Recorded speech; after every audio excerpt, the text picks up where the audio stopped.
Window blind, the wind that blew dismayed the crew or troubled the captain's mind. The man at the wheel was made to feel contempt for the wildest blow, though it often appeared when the gale had cleared that he buried his bunk below. Then blow you inside, blow you inside, blow. The Naval Academy Museum presents A History of the Navy in 100 Objects. Beginning with the ships of the line in the 1600s, the battleship reigned supreme as a tool of naval power around the world for nearly 400 years.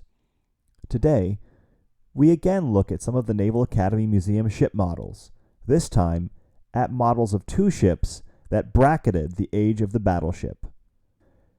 Museum specialists Grant Walker and Donald Proul help take us through their histories.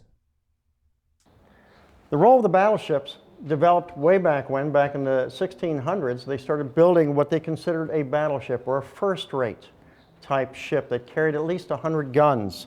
It always showed power and might for that nation, that they could create something of such enormous power, the illusion that you cannot be defeated when you have something this large and this powerful. This slowly developed over the years, and it didn't matter which country it was. I mean, at that time you had the British and you had the French and you had the Danish nation, which were developing and always fighting against each other. And the bigger the ship, the more, and at that time they also believed in elegance. They wanted the ship to be fancy as far as in its decoration. So that also showed a lot also as far as how great our Navy is. And we're here this morning to talk about our model of the St. George. This is one of the most famous models, not just in this country, but in the entire world.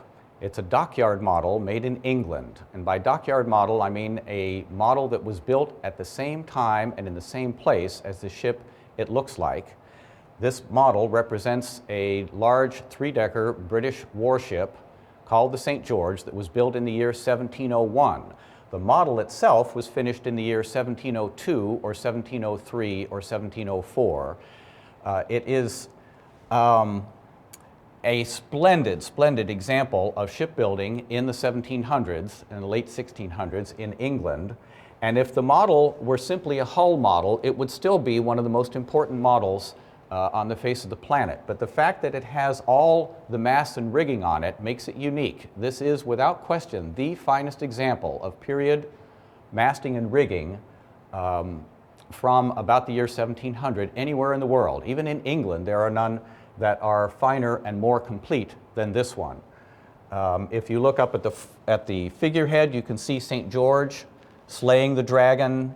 It's very, very ornate and with a tremendous amount of Baroque carving in it, which was all the rage at that time. Most of the carving here is gilded in 24-karat gold leaf, we believe. The rigging is all silk, and one reason it has survived for 300 years is that it's been kept in this custom-made display case for 300 years. You can see that even the glass in it is hand-blown glass. So it really is one of the premier models in the world. We have people from all over the world come to Annapolis just to see this model. It's one of 50 dockyard models that came our way from a benefactor, Colonel Henry H. Rogers, who bequeathed his entire collection to the United States Naval Academy in 1935 at his death. Most maritime museums would kill for one dockyard model, and Colonel Rogers bestowed upon us almost 50, 4 dozen of these models, making us, without doubt, the second most important collection of these British dockyard models in the world, seconded only to the great National Maritime Museum in Greenwich, London. But this, we put this model out here at the very intro to our gallery of ship models, again, as it is such a splendid example of dockyard model making 300 years ago.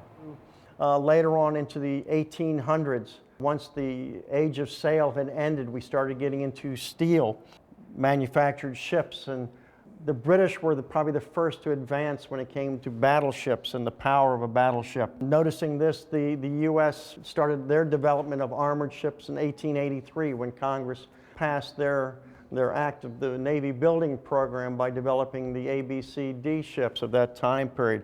but that merged into even more powerful ships, into battleships, which in turn was the U.S. Navy's way of showing the world that we are an all-powerful nation. We decided to have the Great White Fleet, of which 16 battleships sailed around the world, showing our might to everybody and how powerful the U.S. is. We had to compete with other nations and show our power. In turn, that led into, obviously, the Battle of World War I, which in the Battle of Jutland, where you had the Germans against the British, and that really didn't really prove a whole lot, other than the fact that they could have ship-to-ship engagement. Neither side really won that battle. It was more of a draw between the two. But that also led into how ship-to-ship engagement could be very effective in the future. Since the development of ironclads during the American Civil War, a furious global production of iron and steel warships had continued nearly unabated around the world, sparking several naval arms races that helped lead to World War I. In the wake of the Great War, the remaining dominant naval powers of the world came together in Washington, D.C. in 1921 at the Washington Naval Conference, also known as the Five-Power Treaty, to discuss shipbuilding limits. Organized by President Harding, who was concerned about the large-scale ship construction in the U.S., Great Britain, and Japan, the treaty put limits on the number and tonnage of warships of each nation. Although unknown at the time, the conference marked the beginning of the end of the traditional battleship. In 1919, the U.S. Navy had begun construction of 6 battle cruisers, a ship class that was smaller and faster than the battleship, but that was nevertheless heavily armored and armed. However, the signing of the Five-Power Treaty resulted in the United States scrapping 4 of these new battle cruisers and repurposing 2, the Lexington and the Saratoga, into aircraft carriers. These ships became the first 2 fleet-level operational aircraft carriers, CV-2 and CV-3. CV-1 was the USS Langley, a converted coal and fuel ship. Langley was also the Navy's first ship to be propelled by electric motors. The Washington Naval Conference is considered the first successful disarmament conference in history. Its resulting treaties and follow-on agreements remained in effect until Japan's withdrawal in 1936. Large-scale battleships and cruisers would again be built in the run-up to and during World War II. But the conversion of Saratoga and Lexington into carriers had foreshadowed the rise of the aircraft carrier as the mainstay of the U.S. naval fleet, with traditional surface vessels shifting into secondary roles, supporting and protecting the carrier. The destruction of much of the battle fleet of the United States at Pearl Harbor cemented the status of the aircraft carrier as the primary weapon of the naval fleet. However, prior to all of this, in 1938, the United States began construction of its largest battleships ever, the Iowa class. Beside me right here is the battleship Missouri. It is one of 4 in the class that was referred to as the Iowa class. She was 883 feet long. She carried 9 16-inch main battery guns that could take a 2,700-pound projectile and shove it, oh good gracious, a good 23 miles, which it only took 50 seconds for it to get there. Also on this particular ship, they were concerned about, during the end of the war, of kamikaze attacks, so she was heavily armed with anti-aircraft. She had over 42 20 millimeters, about 30 of the 40 millimeter quads, and also 5-inch dual purpose. She had 20 of those on board. Very heavily armed for anti-aircraft. Compared to her counterpart in the Japanese Navy was the Yamato, which actually carried 18-inch guns, and actually proved to be a very worthy opponent. They never met during the World War II to actually have battle against each other. Fortunately for the U.S., with all of our attacks and things like that on Japan, their fuel shortage ran short. The Yamato was eventually on a suicide mission in '45. She went to go defend Okinawa along with a cruiser and 8 destroyers, and she was intercepted on her way there and sunk and destroyed. Missouri, fortunately, had a much better career in the Navy. Not only was she at the signing of the unconditional surrender of Japan in Tokyo Harbor, but she went on to work in Korea, and then later on in I guess it was 1990, she was also part of the war in Iraq. These were the last battleships built by the U.S., and pretty much they were considered almost obsolete with the invention of aircraft carriers and with aviation attacks.